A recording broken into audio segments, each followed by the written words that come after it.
ગાયત્રી મંત્રનો કોઈ અન્ય વિદ્યાઓ સાથે સંબંધ ખરો? હા, આ તમે બહુ મહત્વનો પ્રશ્ન કર્યો કે અન્ય વિદ્યાઓ કેમ સાથે એનો સંબંધ બહુ અદ્ભુત છે. કારણ કે આજકાલ તમે જો યુટ્યુબના પોડકાસ્ટમાં કે ઘણા બધા એક્સપર્ટ્સને સાંભળો તો જી એ શ્રી વિદ્યા અને અન્ય વિદ્યાઓનો બહુ મહિમાગાન થતો હોય છે, અને બતાવવામાં આવે હમણાંનું છે. આ વાત ઘણી ચલણમાં છે. હા તો ગાયત્રી મંત્ર જે સહજ ઉપલબ્ધ છે, શ્રી વિદ્યા કે એ બધું તો કદાચ થોડું વધારે ગહન છે અને એને સમજવું કે કદાચ જાણવું પડે વિગતે, પણ ગાયત્રી મંત્ર ઘણો હાથવગો છે, ઘણો ઉપલબ્ધ અને સહજ સાધ્ય છે. તો આ મંત્રથી આવી કોઈ પરમ વિદ્યા તરફની કોઈ ગતિ કરી શકાય, એ વિદ્યાઓ સાથે કોઈ સંબંધ ખરો? ચોક્કસ. બૃહદારણ્યક ઉપનિષદમાં એક ઉલ્લેખ આવે છે મધુ વિદ્યાનો. એને અમૃતપાન વિદ્યા પણ કહે છે. અચ્છા. એનો ગાયત્રી મંત્ર સાથે સીધો સંબંધ છે. તમે કહેશો કેવી રીતે? તો પહેલાં એનો પૂરો રેફરન્સ આપી દઉં કે શતપથ બ્રાહ્મણના બૃહદારણ્યક ઉપનિષદ માં 14મો કાંડ છે.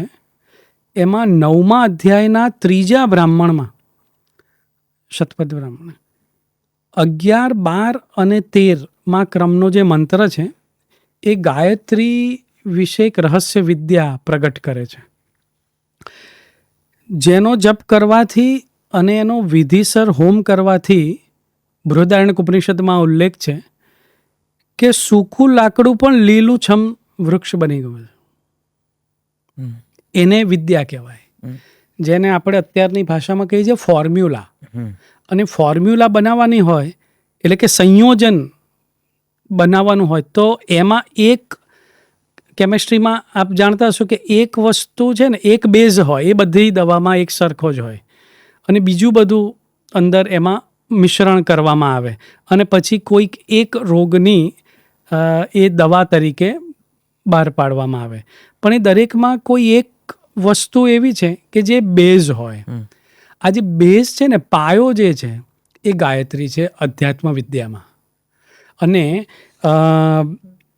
આ રહસ્ય વિદ્યાની ખૂબી એ છે કે એમાં ગાયત્રીનું એક ચરણ, પછી મધુમતી મંત્ર છે, એ મધુમતી મંત્ર વિદ્યાનો એક મંત્ર અને એક વ્યાહૃતિ, આ ત્રણેયનું મિશ્રણ કરી એ ત્રણેયનો સુમેળ સાધી અને 3 વિભાગમાં એની આખી સંકલન કરવામાં આવી છે. અને આ રહસ્ય વિદ્યા વાજસનેય યાજ્ઞવલ્ક્ય, એમણે યાજ્ઞવલ્ક્ય મહારાજે મધુક પૈંગ્ય નામના પોતાના શિષ્યને આપી હતી. અને જણાવ્યું એમણે શિષ્યને કે જો આ વિદ્યા જાણીને તું સૂકા લાકડા પર સિંચવામાં આવશે જળ, આપણે ત્યાં અભિમંત્રિતનો પ્રયોગ છે, તો એના પર ડાળીઓ ઉગી નીકળશે અને નવા પાન આવશે. યાજ્ઞવલ્ક્ય મુનિને જે આ પરમ સિદ્ધિના દર્શન થયા હતા, એનું મૂળ નૈષદભાઈ કોઈ હોય તો એ ગાયત્રી મંત્ર છે. તો એ સર્વ કામનાઓને આપનાર છે. તો એક મધુ વિદ્યા, જેને અમૃતપાન વિદ્યા કહે છે. બીજી એક, તમે રામાયણની વાત કરી ગાયત્રી મંત્રના સંદર્ભમાં, તો રામાયણમાં પણ આનો એક ઉલ્લેખ છે. અને એ ભગવાન શ્રી રામને મળી હતી એ વિદ્યા, રામ અને લક્ષ્મણને આપી હતી. એનું નામ છે બલાતી બલા વિદ્યા. ઋષિ વિશ્વામિત્રે આ બલા અને અતિબલા નામની વિદ્યા શ્રી રામચંદ્રજીને આપી. અને આ વિદ્યાનો પ્રભાવ શું? રાવણ સાથેના યુદ્ધ પહેલાં આ એમને વિદ્યા મળી ગઈ હતી. એનો પ્રભાવ જ એ હતો કે યુદ્ધ તો મહિનાઓના મહિનાઓ, કેટલાય દિવસો સુધી ચાલે. ત્યારે જેણે આ વિદ્યા પ્રાપ્ત કરી હોય, બલાતી બલા વિદ્યા, તો એને ભૂખ અને તરસ ન લાગે.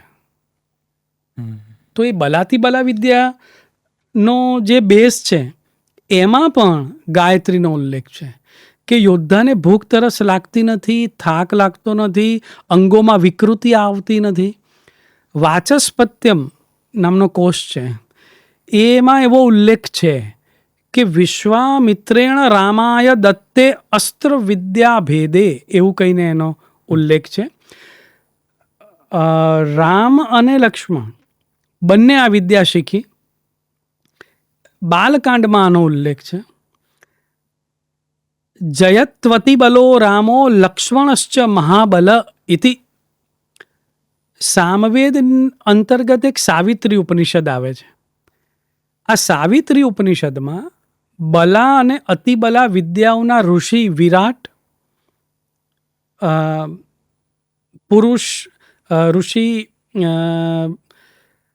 વિરાટ પુરુષ, છંદ ગાયત્રી અને એની દેવતા પણ ગાયત્રી જ દર્શાવી છે. અને આ વિદ્યા તંત્ર પ્રયોગ અંતર્ગત પ્રયોજાય, આ ગૂઢ વિદ્યા છે. એટલે એ ગુરુ મુખેથી જ સાંભળવી વધુ યોગ્ય છે. પેલી ઉપનિષદની હતી એટલે આપણે કીધી કે ગાયત્રી, મધુમતી અને 3 વ્યાહૃતિઓ. આવી ત્રીજી એક વિદ્યા સાથે ગાયત્રીનો સંબંધ છે. એ વિદ્યાનું નામ છે મૃત સંજીવની વિદ્યા. ઓહો, જે શુક્રાચાર્ય પાસે. દેવો ને દાનવોની કથા પ્રસિદ્ધ છે, આપણે એમાં નથી જતા. પણ શુક્રાચાર્ય પાસે જે આ મૃત સંજીવની વિદ્યા હતી, એમણે આ વિદ્યાની ઉપાસના કરી હતી અને એ સિદ્ધ કરી હતી. આ મૃત સંજીવની વિદ્યા દ્વારા એ શું કરતા, તો એમના શિષ્યોને, ભક્તો, એવા અસુરોને એ જીવિત કરી દેતા અને દેવોને પરાજય આપવા વળી પાછા ઊભા થઈ જતા. બૃહસ્પતિનો પુત્ર કચ્છ એ આ વિદ્યા લેવા માટે શુક્રાચાર્ય પાસે આવ્યો હતો. ગાયત્રી મંત્રના 3 પાદ અને ત્ર્યંબક મંત્ર એટલે મૃત્યુંજય, એના પાદનો એ પાદ, આ બંને મંત્રના પાદની સાથે બીજ જોડીને, એટલે કે બીજ મંત્ર જોડીને વિનિયોગ કરવાથી આ મૃત સંજીવની વિદ્યા બને છે. અને એ પણ ગુરુ ગમ્ય છે, એટલે અને ગુરુ મુખેથી પ્રાપ્ત થાય એ આવશ્યક છે. તો આ શુક્રોપાસિતા મૃત સંજીવની વિદ્યા જે બની, એના બેઝમાં પણ ગાયત્રી મંત્ર છે. વાહ. તો મધુમતી અમૃતપાન વિદ્યા, મૃત સંજીવની વિદ્યા અને ત્રીજી બલાતી બલા વિદ્યા. તો એ વિદ્યાઓ બનાવવા માટે, સંયોજન માટે જે આવશ્યક તત્વ જોઈએ જ, એના વગર ન ચાલે, એ અધૂરું રહે, એ છે ગાયત્રી મંત્ર.